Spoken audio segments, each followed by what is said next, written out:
दोस्तों, आज बात करेंगे माइग्रेन क्या है, इसके लक्षण और कारण क्या है, माइग्रेन रोग होने पर हमें क्या सावधानियां रखनी चाहिए, साथ में इस रोग के दवा के बारे में। दोस्तों, माइग्रेन रोग को अर्धोवेधक, संवहनी सिर दर्द, अर्धशीर्षी और अर्धकपाली ऐसे कुछ उपनामों से जाना जाता है। माइग्रेन सिर के आधे भाग में तेज दर्द जो कभी कभी सूर्य की रोशनी के साथ साथ बढ़ता है और रोगी को उल्टियां भी हो सकती हैं। जो सिर के एक तरफ दर्द होता है, यह दर्द सिर के दाहिने साइड या बाएं साइड और सामने यानी फ्रंटल पे भी हो सकता है। यह दर्द 4 घंटों से लेकर 72 घंटों तक हो सकता है। अगर आपके सिर में एक तरफ दर्द हो तो उस समय आप चलेंगे या कोई कार्य करेंगे तो दर्द बढ़ जाता है। यह बच्चों से लेकर बड़ों में दोनों में होने वाला रोग है। यह पुरुषों की अपेक्षा महिलाओं में 3 गुना ज्यादा होता है। इसका कारण महिलाओं में होने वाला हार्मोनल परिवर्तन। यह मस्तिष्क से जुड़े स्पाइनल कार्ड और तंत्रिकाओं का रोग है, इसलिए इसको आप न्यूरो फिजिशियन डॉक्टर को दिखाना चाहिए। यह कई प्रकार के रोग होते हैं, जैसे साइलेंट माइग्रेन,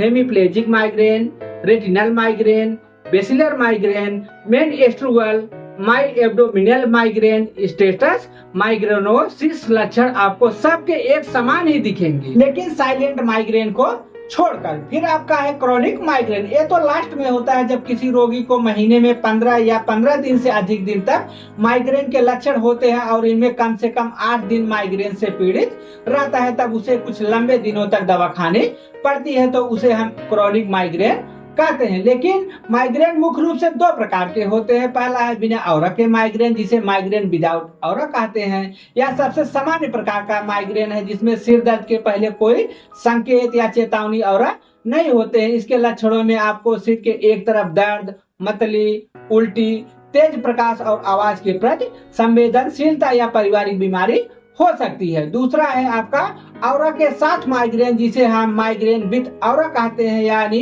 क्लासिकल माइग्रेन कहते हैं। इस प्रकार के माइग्रेन में सिर दर्द से पहले या सिर दर्द के दौरान चेतावनी संकेत होते हैं। इसके लक्षणों में आपको दृष्टि में धुंधलापन, चमकदार रेखाएं या अंधेरे धब्बे और रोगी के चेहरे या हाथ पैर में झुनझुनी या सुन्नता रहती है। माइग्रेन के कारण बहुत से हैं, जैसे माइग्रेन का एक कारण आनुवंशिक होता है। यदि परिवार में किसी को माइग्रेन हुआ है तो इसकी संभावना बढ़ जाती है कि माइग्रेन के मरीजों के परिवारों में माइग्रेन की समस्या अधिक होती है। फिर आपका है तनाव और चिंता। जीवन में तनावपूर्ण घटनाएं, चाहे काम का दबाव हो या व्यक्तिगत समस्याएं, जो तनाव से शरीर में कुछ रासायनिक परिवर्तन होते हैं जो माइग्रेन का कारण बनते हैं। नींद की कमी या अधिक नींद का आना, हार्मोनल परिवर्तन, मासिक धर्म, गर्भावस्था और रजोनिवृत्ति के दौरान एस्ट्रोजन और प्रोजेस्टेरोन के स्तर में बदलाव माइग्रेन को ट्रिगर कर सकते हैं। कई महिलाएं मासिक धर्म के दौरान माइग्रेन का अनुभव करती हैं, जो महिलाओं में हार्मोनल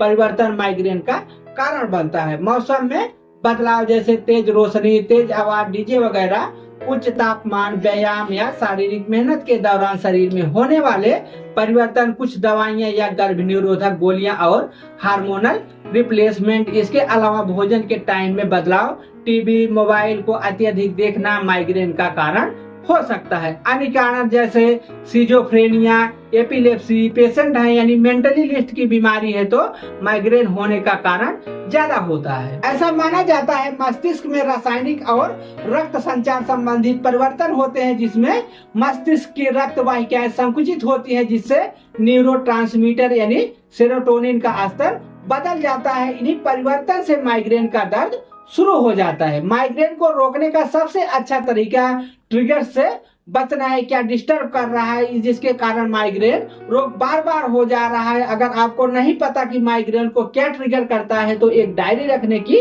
कोशिश करें और माइग्रेन शुरू होने से पहले आपने क्या किया, क्या खाया, कितनी अच्छी नींद ली और कौन से कारक है जो आपके सिर दर्द को ट्रिगर कर सकते हैं, लिखें, इस पर ध्यान दें। फिर जितना हो सके इन ट्रिगर से बचे। इससे आपको कारक में भी सुधार मिलेगा और डॉक्टर को बताने में भी आसानी होगी।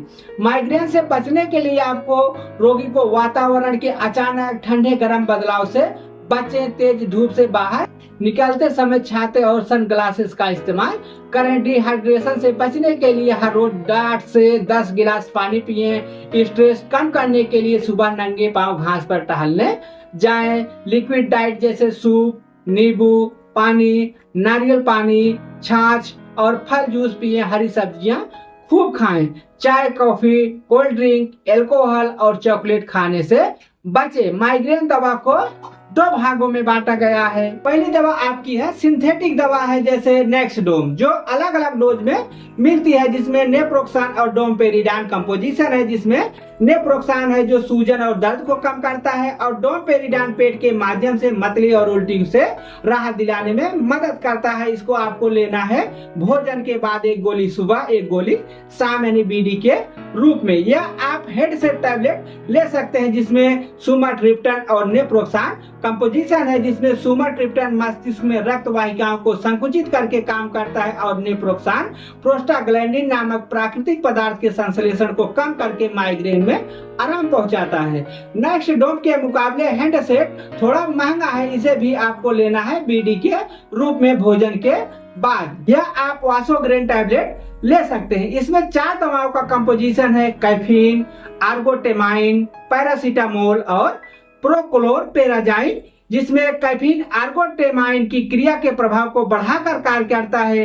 आर्गोटेमाइन मस्तिष्क में रक्त वाहिकाओं को संकुचित करता है, जो डाइजेशन के कारण होने वाले माइग्रेन के दर्द को कम करता है। पैरासीटामोल दर्द से राहत प्रदान करता है, और प्रोक्लोरपेराजाइन मितली और उल्टी को नियंत्रित करके माइग्रेन को ठीक करने में मदद करता है। इसे भी आप ले सकते हैं भोजन के बाद ओडी के रूप में। बहुत जरूरत पड़ने पर ही बीडी ले सकते हैं। इन तीनों दवाओं में से चाहे नेक्सडोम हो या हेडसेट हो या वासोग्रेन हो, इसमें से एक ही दवा आप ले सकते हैं जरूरत के हिसाब से। दूसरी दवा आपकी है प्रोएक्टिलेविल की दवाएं, जो ब्लड फ्लो पे कार्य करती है, जो बीटा ब्लॉकर्स और कैल्शियम चैनल ब्लॉकर्स की दवाएं हैं, जैसे प्रोआनोल प्लस 10 mg। प्रोआनोल प्लस में 2 दवाओं का कंपोजिशन है, प्रोपेनोनोल जो बीटा ब्लॉकर दवा है, और फ्लूनारिजाइन कैल्शियम चैनल ब्लॉकर दवा है। या प्रोआनोल प्लस आपके मस्तिष्क में रक्त प्रवाह को बेहतर बनाने में मदद करता है, और मांसपेशियों की असामान्य गतिविधि को